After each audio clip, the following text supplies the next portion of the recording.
বাড়িতে যখনই একটু বড় সাইজের পমফ্রেট মাছ আসে সবার প্রথমে আমি এই গ্রেভিটাই বানাই। এত বেশি ভালো হয় না এই গ্রেভিটা খেতে, সর্ষে পোস্ত টক দই ধনেপাতার সমস্ত ফ্লেভারগুলো মিলেমিশে একটা অসম্ভব ভালো টেস্ট আনে এই গ্রেভিটাতে।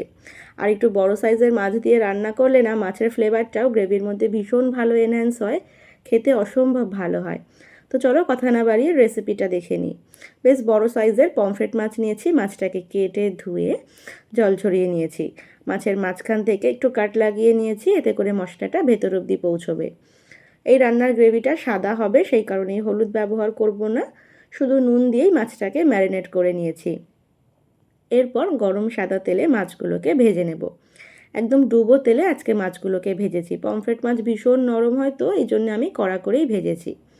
মাছটা ভাজা হয়ে গেলে অন্য একটা কড়াইতে দিয়েছি বেশ খানিকটা সর্ষের তেল, তারপর ফোড়নে দিয়েছি কালো জিরে, তারপর দিলাম আদা টমেটো কাঁচা লঙ্কা বাটা। মশলাটা কষে গেলে তেল ছাড়লে দিয়ে দিয়েছি আমন্ড ও পোস্ত বাটা। 6-7টা আমন্ড একটু জলে ভিজিয়ে রেখেছিলাম, তারপর খোসা ছাড়িয়ে পোস্তর সঙ্গে একসাথে বেটে দিয়ে দিয়েছি।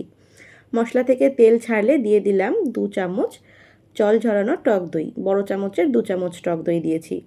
এই মশলাটাও কষে গেলে 2 চামচ সাদা সর্ষে এবং 2 চামচ কালো সর্ষেকে একসাথে বেটে তারপর জল মিশিয়ে ছেঁকে নিয়ে সর্ষের জলটা দিয়ে দিয়েছি গ্রেভির মধ্যে।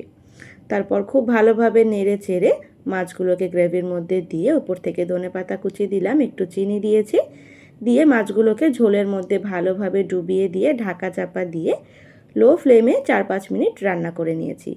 তারপর ওপর থেকে কাঁচা লঙ্কা কাঁচা সর্ষের তেল ছড়িয়ে একটু ভালোভাবে ফুটিয়ে গ্রেভিটাকে গাঢ় করে নিলেই দারুণ স্বাদের এই পমফ্রেট মাছের ঝালটা কিন্তু একদম তৈরি হয়ে যাবে। রেসিপিটা যদি ভালো লাগে অবশ্যই লাইক কমেন্ট করে দিও, আর বাড়িতে অবশ্যই একবার বানিয়ে দেখার অনুরোধ রইল।